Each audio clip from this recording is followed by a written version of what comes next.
আমি এতিয়া কৰিব লাগে কোনটো কীৰ্তন আৰু কৰিছোঁ কোনখিনি কীৰ্তন, এয়া হ'ল আমাৰ অভ্যাস।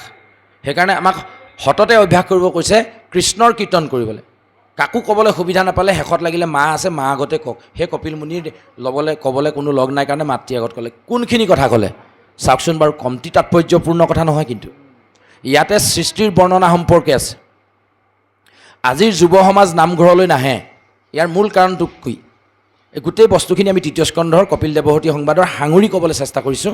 একেবাৰে পাঠে পাঠে যদি যাওঁ তেতিয়াহ'লে গোটেইখিনি উলিয়াবলৈ আমাৰ দেৰি লাগিব। গতিকে আমি সাঙুৰি ক'বলৈ বিচাৰিছোঁ।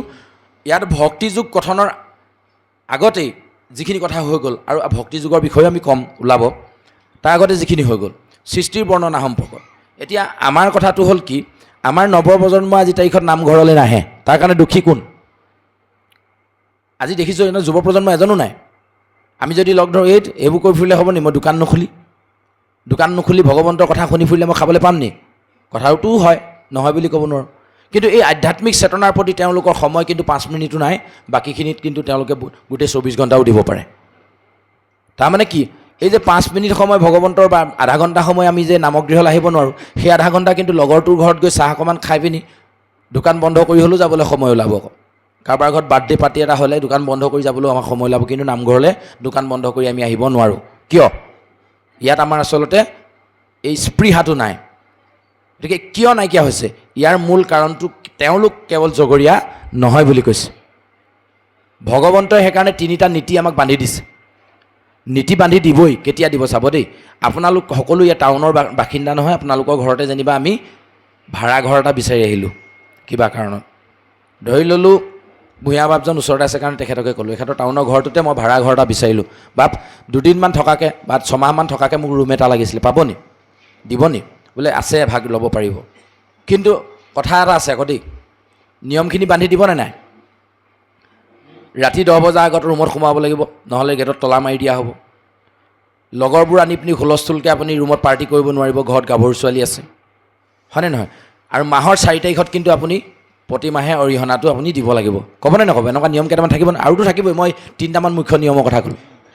এতিয়া মই আহিয়ে তেখেতৰ প্ৰথমটো নিয়ম ধুনীয়াকৈ পালন কৰিছোঁ।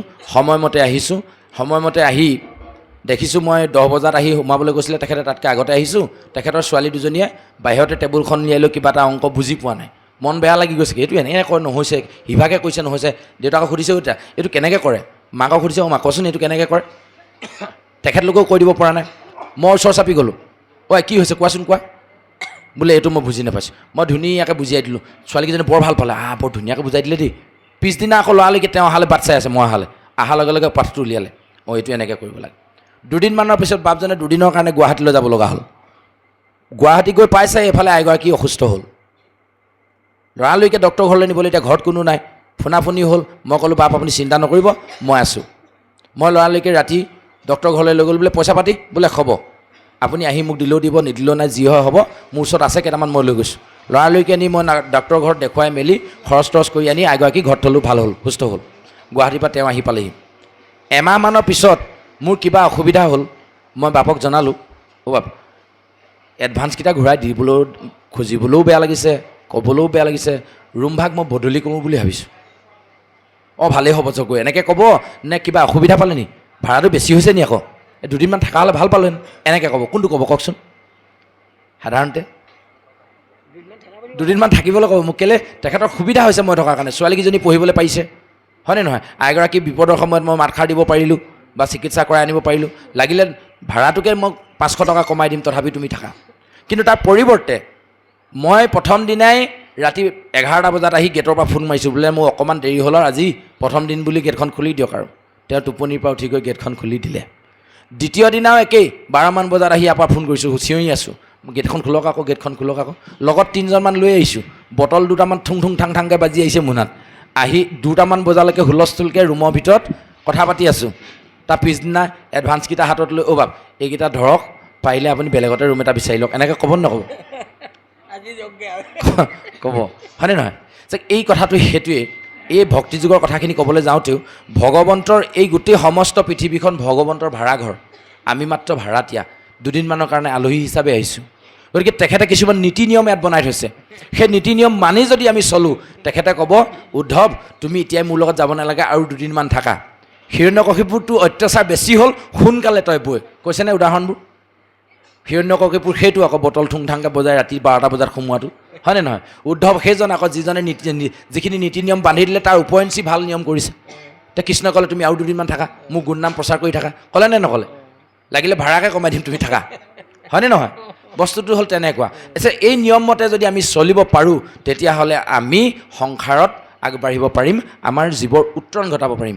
কথাষাৰ এইকাৰণেই ক'লোঁ, তেখেতে কিছুমান নিয়ম বান্ধি দিছে যে পৃথিৱীত তোমাক মই মনুষ্যৰূপে পঠিয়াইছোঁ সঁচা, কিন্তু প্ৰথমেই সৃষ্টিৰ পাতনি যেতিয়া মেলিবা, যিহেতু তৃতীয় স্কন্ধ, সেইকাৰণে তৃতীয় স্কন্ধ সৃষ্টিৰ পৰা আৰম্ভ কৰিছোঁ, তাৰ আগত থাকি গৈছে আৰু নিয়ম। সৃষ্টিৰ নিয়মটো কি বান্ধি দিলে?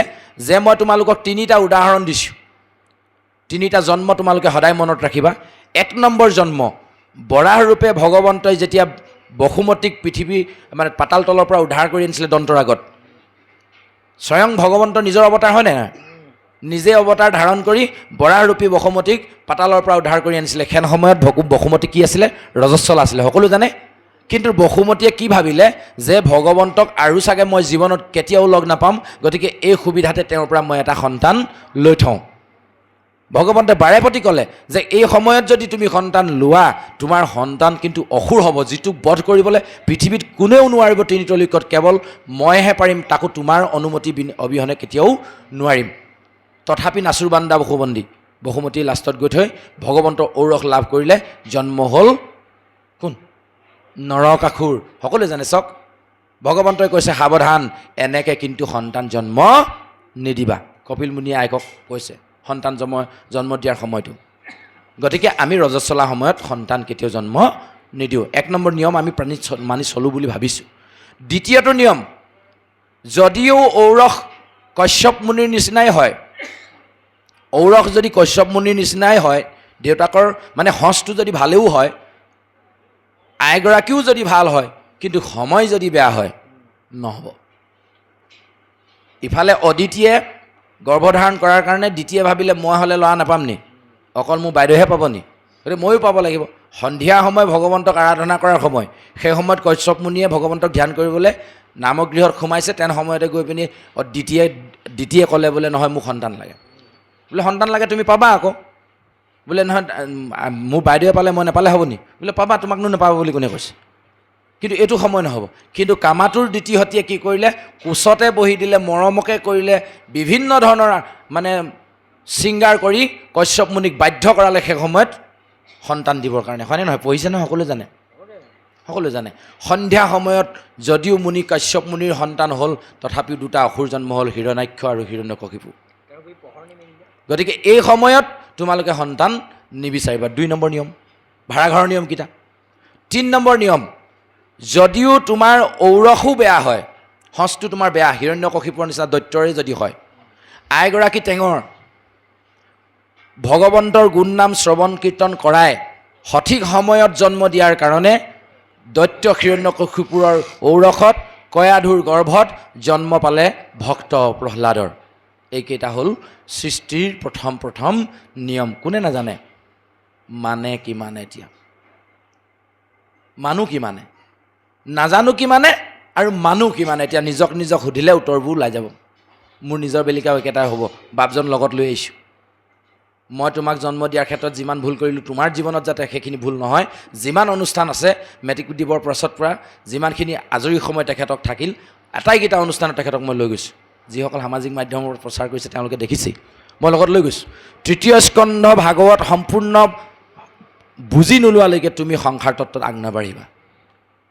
যদি আগবাঢ়া দুখ মোৰ নাথাকিব, দুখ তোমাৰ নিজৰ হ'ব। কাৰণ ভগৱন্তই মোক কৈছে এইখিনি কথা, তুমি যেতিয়া ভুল কৰিলে একেখিনি ভুল যাতে তোমাৰ সন্তানৰ ক্ষেত্ৰত নহওক, তাৰ কাৰণে তুমি চেষ্টা কৰা। আমি উদ্যোগ লৈছোঁ, আমাৰ লগৰ যিমানখিনি আছে তাৰ এটা গ্ৰুপ খুলি গোটেইখিনিয়ে লগে আলোচনা এনেকুৱা ধৰণৰ কৰিবৰ কাৰণে। একো নহ'লেও 3য় স্কন্ধ আমি শেষ কৰিম। মোৰ লগৰ বন্ধু এজনৰ সন্তান, তেখেত ক্লাছ 9ত পঢ়িছে, 8ত পঢ়িছে, আৰু এখেত মেট্ৰিক পাছ কৰিছে। কিবা কাৰণত তেওঁৰ ছোৱালীজনীয়ে যদি এই তত্ত্বখিনি বুজে, আৰু আমাৰ বাপজনাই যদি এই তত্ত্বখিনি ক্লিয়াৰ কৰি বুজি ল'ব পাৰে, কিবা কাৰণত ভগৱন্তই যদি কৃপা কৰি তেখেতলোক দুজনৰ লগ লগাই দিলে, প্ৰহ্লাদৰ নিচিনা নাতি এটা আমিও পাম নিশ্চয়। এই কাম যিজনে কৰে তেখেতক ভকত বুলি কৈছে। বৈষ্ণৱ সন্তান জন্ম দিব পৰাটো প্ৰকৃত ভকতৰ এটা লক্ষণ।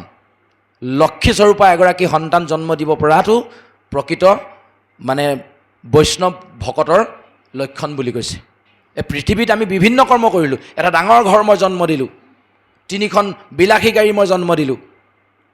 মোৰ ঘৰত 3খন বিলাসী গাড়ী আছে, 3মহলীয়া এটা ঘৰ আছে। এইবিলাক মই দিয়া, মই কৰা। কোনে কৰিছে? ভগৱন্তই দি দিয়া নাই নহয় তথাস্তু বুলি। মোৰ কৰ্মৰ যোগেদিয়ে হৈছে। সেইখিনিতো না ক'বলৈ কোৱা নাই। আমি কৰিছোঁ, হয়, নকৰিবলৈ কোৱা নাই। কিন্তু সাৰ্থক সেইখিনিতে আছে যেতিয়া এটা বৈষ্ণৱ সন্তান জন্ম দিব। অন্যথা সেই 3মহলীয়া ঘৰ, 3খন বিলাসী গাড়ী ধ্বংস কৰিবলৈ মোৰ পুত্ৰক 5 ছেকেণ্ডো সময় নালাগে। নহয় নেকি? কথাবোৰ অকণমান ডাঙৰকৈ কোৱা হৈছে, কিন্তু কথাটো হ'ল এই কথাখিনি আপোনাৰ হ'বৰ কাৰণে নহয়, এই পিছফালে থকাজনকে কৈ আছোঁ। শুনিবই লাগিব, এই কথাখিনি জানিবই লাগিব, হয়নে নহয়?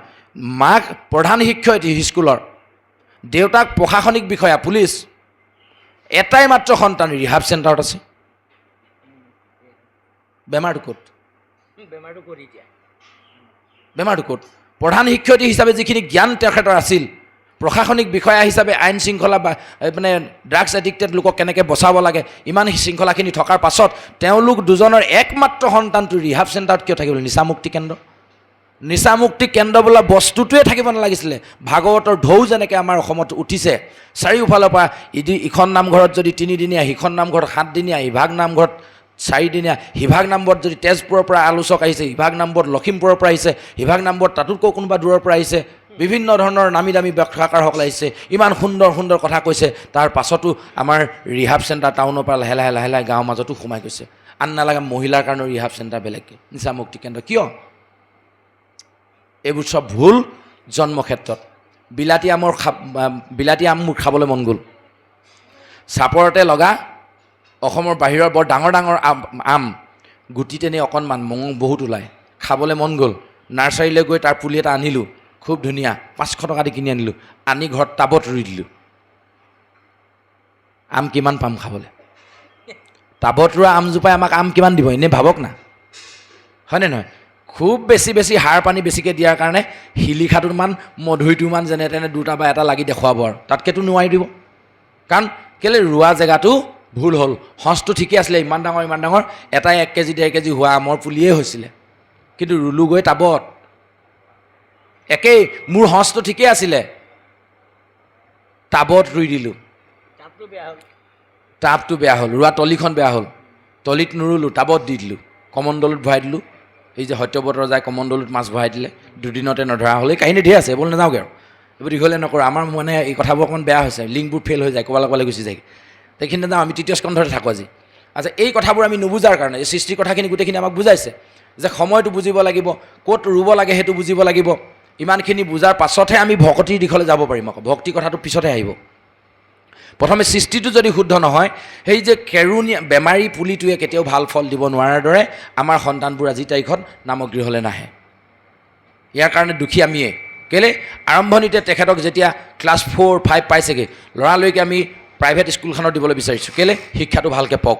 দেউতাকে নি স্কুললৈ অনা নিয়া কৰি আছে, নিবৰ সময়ত মাকে একদম ভাত খুৱাই আছে, দেউতাকে জোতা পিন্ধাই আছে, দেৰি হৈছে, ল'ৰালৈকে নিব লাগে। স্কুলৰ আকৌ ছুটিৰ সময়ত দেউতাকে স্কুটি লৈ বা গাড়ী লৈ জেগাত ৰৈ আছে, আনি পোৱালেহে মাকে ভাত খুৱাই আছে, দেউতাকে ড্ৰেছ চেঞ্জ কৰিলে। কেলৈ? গানৰ স্কুল যাব লাগে। কেলৈ? মিউজিক স্কুল যাব লাগে। কেলৈ? নহয় বোলে আৰ্টৰ ক্লাছ কৰিব লাগে। ল'ৰাই বুজিয়ে পোৱা নাই কি আৰ্ট, কি মিউজিক, কি মানে আপোনাৰ ডেন্স, একো বুজিয়ে পোৱা নাই। তথাপি আমি চবতে নাম লগাই দিছোঁ, চব কৰিব লাগিব ল'ৰাই। সেনেকুৱা সময়ত গৈ যদি এনেধৰণৰ ভকত কেইজনমানে কৰে, বা আমি এটা অনুষ্ঠান খুলিছোঁ প্ৰতি দেওবাৰে দেওবাৰে নামগৃহত, আধ্যাত্মিক চিন্তা সঞ্চাৰ কেন্দ্ৰ। আপোনাৰ সন্তানটিও আধা ঘণ্টামানৰ কাৰণে পঠিয়াব নেকি? না, তাৰ সময় নাই হোৱা এতিয়া। আমি ক'লোঁনে? তাৰপাছত যদি কওঁ ল'ৰা নামঘৰলৈ নাহে, তেতিয়াহ'লে দুখী কোন? আমিবোৰে। এনেকুৱা দুখত যাতে মই নপৰোঁ সেইকাৰণে লৈ আহিছোঁ। ই মোক ক'ব নোৱাৰিব আকৌ তোক নাই বুলি, মই লৈ আহিছোঁ। শুনিবই লাগিব এইবোৰ কথা, শুনিব লাগিব তাৰমানে, নহয় জানো? আধ্যাত্মিক চেতনা যেতিয়া নাথাকিব, সেই ল'ৰাই ৰিহাব চেণ্টাৰত যাব। আধ্যাত্মিক চেতনা যাৰ থাকিব, সি কেতিয়াও নিচাযুক্ত বস্তু সেৱন কেতিয়াও কৰিব নোৱাৰে। কিয়? ইও এটা কাহিনী আছে। এতিয়া আমি সময়টো বুজি পালোঁ। আমি যেনিবা বৰাহ ৰূপে নৰকাসুৰ জন্ম নিদিওঁ, কশ্যপ মুনি হিচাপে হিৰণ্যাক্ষ হিৰণ্যকশিপু জন্ম নিদিওঁ, ভক্ত প্ৰহ্লাদ জন্ম দিম, মানি ল'লোঁ। কেনেকৈ দিম এতিয়া? বুজি পালোঁ যেনিবা আম পুলিটো আনি আমি টাবত নোৰোঁ, চিধা চিধি মুকলি পথাৰতে ৰুম। এতিয়া পথাৰডোখৰ কেনেকুৱা হ'ব লাগিব? এতিয়া বাপে কাইলৈ পঢ়িলে পথাৰ এখন বিচাৰিব, তেখেতে যেতিয়া সৃষ্টিৰ পাতনি মেলিবলৈ বিচাৰিব। খোলা মেলা আলোচনা, 10 পাইছেহে, হায়াৰ ছেকেণ্ডেৰী ফাৰ্ষ্ট ইয়েৰ সোমাইছেহে, কিন্তু আমি একদম বন্ধুৰ নিচিনা কথা পাতোঁ। ৰাস্তাটোত তেতিয়া আমি আকৌ এইখিনি কথাই পাতি যাম, যাওঁতে কৈ যাম যে আমি সন্তানৰ বীজ সিঁচিবৰ কাৰণে গুটি সিঁচিলেহেতো গছ হ'ব ন। গছৰ গুটিটোক বীজ বুলি কয়, সন্তান সিঁচাটো মানুহৰ বীজেই হয়। এই যে বীজ যে সিঁচিম, ক'ত সিঁচিম? তলি এখন তোমাৰ ভাল লাগিলে, দেখিলে ধুনীয়া লাগিলে, লৈ আহিলা, ঠিক আছে, একো অসুবিধা নাই, লৈ আহা। কিন্তু শোধন কৰিব পৰা কেপাচিটিটো তোমাৰ থাকিব লাগিব। উদাহৰণ নিদিলে মানুহে বুজি নাপায়। কিবা কাৰণত আমাৰ কঠীয়াতলি ভাগ এইবাৰ সেইফালেদি এটা ৰাস্তা গুচি গ'ল, সেইকাৰণে মোৰ কঠীয়াতলিখন নষ্ট হৈ গ'ল। এতিয়া মোৰ কঠীয়াতলি নাই, ক'ত পাৰিম? ইজন সিজনকৈ বিচাৰি শেষত বাপৰ ঘৰত কঠীয়াতলি এখন পালোঁ, কিন্তু শিল বালি পেলাই থৈ দিয়া, ঘৰ বনাবলৈ শিল বালি আনোতে তাতে ষ্টক কৰিছিলে, গোটেই শিল বালি পৰি আছে। হ'ব আৰু এইখনতে ছিটিয়াওঁ, সেইবুলি মই শিল বালি ওপৰতে ছিটিয়াই দিম নে প্ৰথমে মানে শিল বালি থকা তৰফটো আঁতৰাই ল'ম? কোনটো কৰিম? টাউনত থাকি হ'লেও বুজি পাই খেতি মহিমা হয়নে? প্ৰথমে ওপৰডোখৰটো আঁতৰাই ল'ব লাগিব, সেইটো ঠিকেই বুজি পাইছোঁ। এইটো আকৌ মই খুটিহে পুতিছোঁ আকৌ দেই, উজুত মাৰিম এতিয়া, চাব ইয়াতে আমি উজুত মাৰিম। আমি প্ৰথমে সেইখিনি আঁতৰাই ল'ম। তেখেতেও তেনেকৈ যেনিবা তলি এখন ক'ৰবাৰ পৰা আনিলে, প্ৰথম আমি শোধন কৰি ল'ম, এইখিনি আঁতৰাই ল'ম। এতিয়া ওপৰ তৰফটো যিহেতু কাটি পেলালোঁ, মাটিখিনি সাৰটো নাইকিয়া হ'ব নহয়, কি কৰিম তেতিয়া? আমি গোবৰ জাবৰ, ৰাসায়নিক সাৰ নতুবা জৈৱিক সাৰ দিম নে নিদিম? দিব লাগিব। এতিয়া সাৰ নিদি যদি মই কেৰাচিন, ডিজেল, কাষ্টিক এইবোৰ ঢালোঁ, হ'ব নাই কঠীয়া ভাল? তেতিয়াহ'লে আমাৰ বাপসকলে ঢালিয়ে আছে। কোনোবা এগৰাকীয়েতো একদম জোকাৰি লৈ পিনি ঢালিয়ে আছে। গোবৰ জাবৰ ঢালিছেনে তেতিয়াহ'লে কাষ্টিক ঢালিছে? তলিত মানে কঠীয়া ভাল হ'বনে পুলিতে মোচোৰাকৈ যাব? যদিও একেবাৰে সহজকৈ কৈছোঁ, কথাটো গূঢ়াৰ্থ আছেনে নাই? আছেনে নাই? এইবোৰ ভুল কৰি আমি সন্তান জন্ম দিছোঁ, মেকেনি নহ'ব কেলে? কথা নুশুনা নহ'ব কেলে? ৰিহাব চেণ্টাৰলৈ দৌৰ নামাৰিব কেলে? মানুহে কয় নহয়, কি খাই জন্ম দিলেও ইমান কচুগুটি, এইটো খাই জন্ম দিয়াৰ প্ৰভাৱ আছে। আমি যি খাই জন্ম দিছোঁ তাৰ প্ৰতি সি আগ্ৰহী হৈছে। দেউতাকে জন্ম দিবৰ সময়ত মদ ভাং মাছ মাংস ইত্যাদিৰ প্ৰতি আসক্তি আছিলে, মাকৰো আসক্তি আছিলে। সেইবোৰ খাই মেলি সন্তান জন্ম দিলে ৰিহাব চেণ্টাৰ যাবতো নকয়, শিক্ষয়িত্ৰী হ'লে কি হ'ব, প্ৰশাসনিক বিষয়া হ'লে কি হ'ব? তেজতটো তাৰ সেইটো সোমাই আহিছে ন। চাওকচোন গণ্ডগোলটো ক'ত। আচ্ছা, এতিয়া সেইখিনিও শুদ্ধ হৈ গ'ল, বীজটো সঞ্চয় কৰিব জানিছোঁনে নাই আকৌ? সেইকাৰণে আমাক 4 আশ্ৰম কৰিবলৈ কৈছে, গৃহস্থী, যতিব্ৰতী আৰু বানপ্ৰস্থী। 4টা আশ্ৰমৰ প্ৰথমখন আশ্ৰম হ'ল গৃহস্থী। গৃহস্থী আশ্ৰমৰ প্ৰথমটো মন্ত্ৰ হ'ল ব্ৰহ্মচৰ্য পালন। কি তাৰমানে গৃহস্থী হ'বলৈ যোৱা, এতিয়া তেখেত গৃহস্থী হোৱা নাই, আমি গৃহস্থী। কেলৈ? তেখেতে নিজৰভাৱে যেতিয়া সংসাৰ এখন কৰিবলৈ আগবাঢ়িব, তেখেত গৃহস্থী হ'ব। আমাৰ ঘৰত আছে যদিও, তেখেতে গৃহস্থ হয় যদিও তেখেতৰ গাত ইমান কথা নাই। আলহী এজন আহিলে তেখেতে শুশ্ৰূষা নকৰিলেও আমাৰ যোগেদি চলি যায়, খৰিমাৰি এডোখৰ নহ'লেও তেখেত নিবিচাৰিলেও আমাৰ যোগেদি চলি যায়। গতিকে আমি গৃহস্থীত বেছিকৈ সোমাইছোঁ, তেখেতেও সোমাব এদিন। এই যে গৃহস্থী ধৰ্মত প্ৰথমে ৰাখিবলগীয়া ব্ৰতটো হৈছে ব্ৰহ্মচৰ্যৰ। মানে উদাহৰণ দিলে বুজি ভাল লাগে। আমি যদি সঁচলে বেঙেনা এটা থ'ম, বেঙেনাজোপাত প্ৰথমতে লগা পোন শকত দীঘল ধুনীয়াটো থ'ম নে সময়ত আৰু মানে নথলেও নহয় কাৰণে কেঁকুৰা মেকুৰা আগত লগাটো থ'ম? কোনটো থ'ম? খুঁটিটো পুতিছোঁ আৰু ওজতটো কিন্তু তাতে মাৰিম। আমি সেইটোৱেই বেঙেনাজোপাৰ ক্ষেত্ৰত কথাটো বুজি পাওঁ, মনুষ্যৰ ক্ষেত্ৰত বুজি পাওঁ নে নাপাওঁ, একদম খোলা মেলা আলোচনা। বাবা সদায় কৈ আছোঁ, আমি গৃহস্থী সংসাৰত প্ৰৱেশ কৰিলোঁ, কইনা এগৰাকী গোটাই ল'লোঁ। কইনাৰ চাকৰি ডিব্ৰুগড়ত, মোৰ চাকৰি যোৰহাটত। গতিকে যদিও বছৰেকত এমাহ ছুটীত, বিয়া বুলি এমাহৰ ছুটীত আহিছোঁ, বছৰেকত সপ্তাহত 2 দিন ছুটীকৈ আহিছোঁ, 2জন একেলগে ঘৰত থাকিছোঁ, তথাপিও আমি এতিয়াই সন্তান নাই বিচৰা। কেলৈ? পাৰিলে কেনেবাকৈ একেটা ডিষ্ট্ৰিক্টলৈ চাকৰিটো লৈ আহিব পাৰি নি চাওঁচোন। কিন্তু সেই সময়ত আমাৰ দীঘল বেঙেনা গুৰিত লগাটো শেষ। একদম খোলা মেলা আলোচনা, হয়নে নহয় নিজক সোধক, তাৰপিছত ক'ব। তেনেকৈ 2টা বছৰ পাৰ হ'ল, চাকৰিও ট্ৰেন্সফাৰ হ'ল। ওচৰ চুবুৰীয়া মানুহে ক'বলৈ আৰম্ভ কৰিলে, বুবু বাবা কৰিলে যে বিয়া পতা কেইদিন হ'ল? বোলে 3 বছৰমান হ'ল। ল'ৰা ছোৱালী নাই নি সিহঁতৰ? আইতা দেউতাসকলে ক'বলৈ আৰম্ভ কৰিলে, আমাক নাতি এটা লাগে। মানুহে এনেকৈ কৈছে, তেনেকৈ কৈছে। হ'ব আৰু উপায় নাই তহঁতৰ পৰা, এই আগলিত লগা বেঙেনাটো দিলোঁ হচত ৰুই। তাৰ পাছত ল'ৰা বেমাৰী হ'ল, নিশকতীয়া হ'ল, কথা ক'লে নুশুনা হ'ল, তাক গালি পাৰি থাকিলে আমাৰ লাভ হ'ব নি? ৰুইছোঁ কোনটো বেঙেনা? কেলে বেঙেনা নেলাগক বুলি যদি বেঙেনাজোপা গালি পাৰি থাকোঁ হ'ব নি পিছত? কাৰণ বেঙেনা গুটিটো ওলাইছে কোনটো পোখাৰ পৰা সেইটো চাব লাগিব ন। এনেকুৱা ভুল আমি জীৱনত কৰিলে নকৰিলে নিজকে এবাৰ চিকুটি চালে উত্তৰ ওলাই যাব। এইবোৰ ভুল আমি এইটো কাৰণে কৰিলোঁ, আমাক অগ্ৰজসকলে এনেকৈ ইমান খোলা মেলাকৈ নক'লে কথাবোৰ। কিন্তু তৃতীয় স্কন্ধত কপিল মুনিয়ে নিজৰ মাককে কৈ দিলে গোটেইখিনি কথা, ইমান ধুনীয়াকৈ কৈছে। সেইকাৰণে এই কথাবোৰ জানিবৰ কাৰণে তুমি মৰা মানুহৰ লগত নাথাকিবা, জীয়া মানুহৰ লগত থাকিবা সদায়। ৱা সংসাৰত মৰা মানুহ থাকে নি? বোলে বেছিভাগেই মৰা। বোলে কেলে বেছিভাগেই মৰা? কেলে মৰা বুলি ক'লে বোলে বেছিভাগৰ আগত শ্ৰীটো নাই। ৱা আমি চবেই শ্ৰী লিখি আছোঁ, শ্ৰী নাই। বোলে শ্ৰী লিখিলে নহ'ব নহয়, শ্ৰী কিয় লিখে সেইটো তুমি জানানে নাই? যে আমি কেনেকৈ লিখোঁ শ্ৰীটো চাব। অসমীয়া মানুহৰ সেইটো এটা ডাঙৰ গৌৰৱ, ভাৰতবৰ্ষৰ মানুহৰ, যিহেতু আমি শ্ৰী লিখোঁ। তালব্য হ, আমি এটা তালব্য হ, বুজি পাইছোঁ ন? হ মানে কি? তালব্য হ। যদিহে ৰমন নহয় ৰ, হয় ৰয় শ্ৰ। যদিহে ৰমন নহয় কি? দীঘৰী ঈশতত্ব, ঈশ্বৰ।